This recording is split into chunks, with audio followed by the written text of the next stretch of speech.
صحیح مسلم میں ایک اور حدیث ہے, نبی الاسلام نے ابن عباس سے کہا کہ معاویہ کو بلاؤ, میں اس سے کتابت کروانا چاہتا ہوں. وہاں بھی کاتب وحی نہیں ہے. ایک دفعہ گئے, واپس آ گئے, انہوں نے کہا میں کھانا کھا رہا ہوں. دوسری بار, تیسری بار, کتنا کھانا کھانا تھا. پھر نبی الاسلام کی مبارک زبان سے الفاظ نکلے, خدا اس کا پیٹ نہ بھرے. بس یہ زبان سے نکلنے والی بات. وہ کہتا ہے یہ مسلم شریف میں حدیث ہے کہ اگر میں کسی کو بددعا دوں تو اللہ اس کو دعا بنا دینا. سر ایسی کوئی حدیث نہیں ہے. اس کے ساتھ الفاظ ہیں اگر اس بددعا کا اہل نہ ہو تو دعا بنا دینا, اگر اہل ہے تو وہ بددعا ہی بنے گی. جی, جن کو دعائیں لگی ہوئی ہیں نا وہ پتہ ہے ہمیں.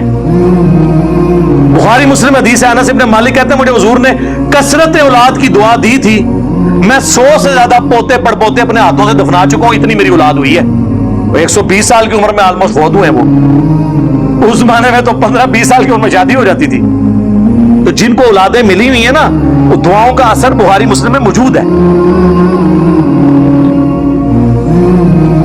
ادھر آپ دیکھ لیں, آپ کتاب الاوائل اٹھا لیں ابن ابی عاصم کی, اس میں انہوں نے لکھا ہے کہ پہلا شخص, بلکہ مصنف ابن ابی شیبہ میں موجود ہے, پہلا شخص اس امت میں جنہوں نے بیٹھ کے خطبہ شروع کیا وہ حضرت معاویہ رضی اللہ تعالیٰ عنہ تھے, کیونکہ ان کا پیٹ بہت بڑھ گیا ہوا تھا دعا کی وجہ سے. میں تو دعا ہی کہوں گا نا, میں بدعا تو نہیں کہہ سکتا.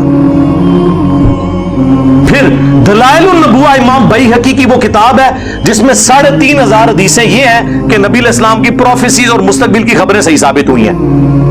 عمار کو باغی جماعت قتل کرے گی, یہ حدیث بھی وہ لے کے آئے, اور بھی کئی حدیثیں, اور وہ یہ حدیث بھی لے کے آئے کہ ابن عباس والی جو حضور نے بھیجا تھا بلاؤ اس کو, میں نے اس سے کتابت کروانی ہے.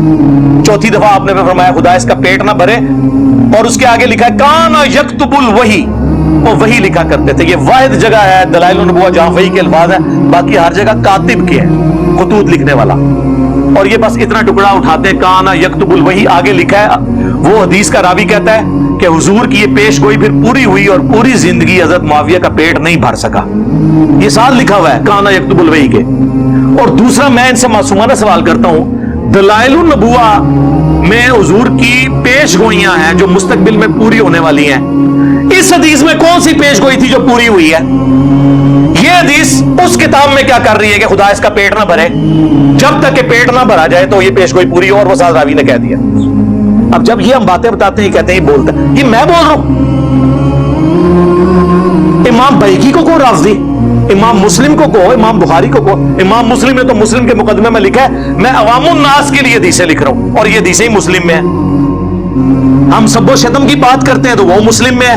6229 بخاری میں کچھ حصہ ہے اس کا کہ بنو مروان کہا کرتے تھے, ممبروں پہ بلا کے لوگوں کو, صحابہ کرام کو مجبور کرتے تھے کہ حضرت علی پہ لعنت کرو. الفاظ ہے لعن اللہ وبالتراب, نعوذ باللہ. یہ کہتے ہیں سب کا مطلب تنقید ہوتا ہے. لعنت کے الفاظ مسلم میں موجود ہیں, مسلم میں موجود ہے. حضرت سعد ابن ابی وقاص کو مجبور کیا گیا, انہوں نے انکار کیا. اس پہ میرا لیکچر حضرت معاویہ 15 امام اہل سنت کی نظر میں, یہ میری ویڈیو آپ 2-2.5 گھنٹے کی دیکھیں, طبیعت آپ کی صاف ہو جائے گی. تسی بیٹھے کتے ہو, او باہر نکلو, تو پتہ ہی نہیں دنیا بدل چکی ہے.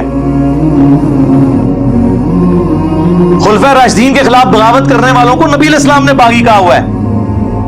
بخاری مسلم دونوں میں حدیث ہے. باقی صاحب ایک ایک پتھر اٹھا کے لا رہے تھے.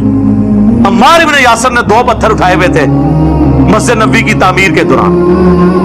60 سال کی عمر, آلموسٹ 50 سے 60 کے درمیان, 2 پتھر اٹھائے ہوئے.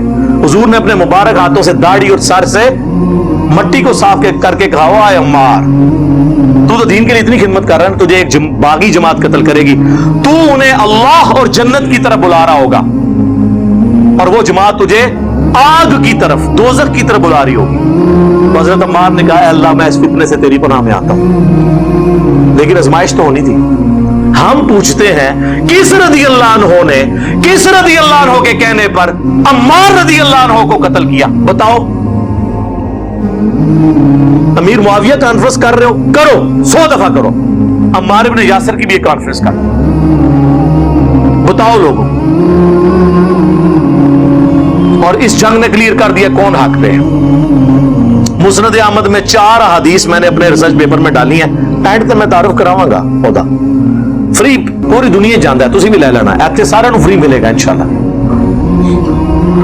مسند احمد میں حدیث موجود ہے, ابو الغادیہ ایک صحابی تھا صلح حدیبیہ کا, اس نے عمار کو قتل کیا. مسند احمد میں یہ حضرت عمر بن عاص کانپتے ہوئے آئے, حضرت معاویہ سے کہا کہ وہ تو عمار قتل ہو گیا, حضور نے فرمایا تھا باقی جماعت قتل کرے گی. تو حضرت معاویہ نے کہا تو اپنے پیشاب میں پھسلتا ہے, خود لوگوں کو بتا رہا ہے یہ بات, ہم نے اس کو مارا, نہ علی لے کے آتا نہ وہ قتل ہوتا. پھر مولا علی نے بھائی پھکی دی تھی انہوں نے کیا, پھر حمزہ دا قاتل رسول اللہ سن, نہ رسول اللہ لے کے آندے نہ حمزہ قتل ہوندا, ایک تو کیڑی گل کیتی ہے. پھر مسند احمد میں یہ عمار کا قاتل اور مال لوٹنے والا جہنم کی آگ میں, اس کی وجہ سے ابو الغادیہ روتا تھا. عبداللہ بن عمر بن عاص کہتے میں بیٹھا تھا تو دو بندے حضرت عمار کا کٹا ہوا سر لے کے اور آپس میں لڑ رہے تھے, منو نام دیو منو نام دیو. تے اودے کو نہیں لے کے گئے سن نا جس کو نام لینا سی. تو عبداللہ بن عمر بن عاص کہتے ہیں تم ایک دوسرے کو چھوڑ دو, ایک دوسرے پہ ڈال دو بات, کیونکہ میں نے رسول اللہ سے سنا تھا عمار کا قاتل اور مال لوٹنے والا جہنم کی آگ میں ہے. ہاں تسی دوسرے نے کھاتے جی پاؤ بھائی نکل جاؤ ادھر جو. حضرت معاویہ نے کہا پھر تو ساڈے نال کی پہ لینا ہے. انہوں نے کہا میں تواڈے نال ضرور ہوں لیکن میں نے آپ کے ساتھ مل کے علی کے خلاف کبھی جنگ نہیں کی, کیونکہ میرا باپ آپ کا حامی ہے اور مجھے حضور نے کہا تھا کہ اپنے باپ کی خدمت کرنا, میں اس کی وجہ سے رکا ہوں عمر بن عاص کی وجہ سے, ورنہ میں تم لوگوں کی اس ایکٹیویٹیز میں حصہ نہیں ہوں. ابن حجر اسقلانی نے کہا کہ وہ نا حضرت ابو الغادیہ چونکہ صلح حدیبیہ کے صحابی ہیں, ان کو فضیلت کفایت کر جائے گی, صحیح مسلم کی حدیث کہ جنہوں نے درخت کے نیچے میری بیعت کی ان کو آگ نہیں چھوئے گی. تو شیخ البانی جو اس دور کے امام بخاری ہیں ایٹ لیسٹ اہل حدیث کے نزدیک, البانیہ کہتے ہیں سعودیہ میں آئے پھر یہاں سے بھی نکل گئے, محدث اعظم سعودیہ, انہوں نے سلسلہ حدیث صحیحہ میں 2008 نمبر میں انہوں نے حدیث میں انہوں نے کہا بڑی مشکل تعویل کر رہے ہو, جب رسول اللہ نے خاص فرمار دیا عمار کے قاتل کے لیے تو صلح حدیبیہ والی فضیلت اس سے اٹھ چکی ہے. تو اسی نا جھوٹی وکالتاں کرو, نبی نا جو مولانا ساق صاحب فرماتے تھے رحمہ اللہ, نبی نا ٹکر لیندے ہو, اپنی آخرت کی فکر کرو, نبی سے ٹکر نہیں لینی. یار یہ اتنا کچھ ہے بیان کرنے کو, آپ لوگوں کو تو پتہ ہے, آپ لوگ سنتے رہتے ہیں, یہ تو مطلب اس کا اینڈ ہی نہیں ہونا. میں کہاں کہاں کیا کیا چیزیں بیان کروں, مسلم شریف سے بخاری شریف سے, نہ ختم ہونے والی چیز.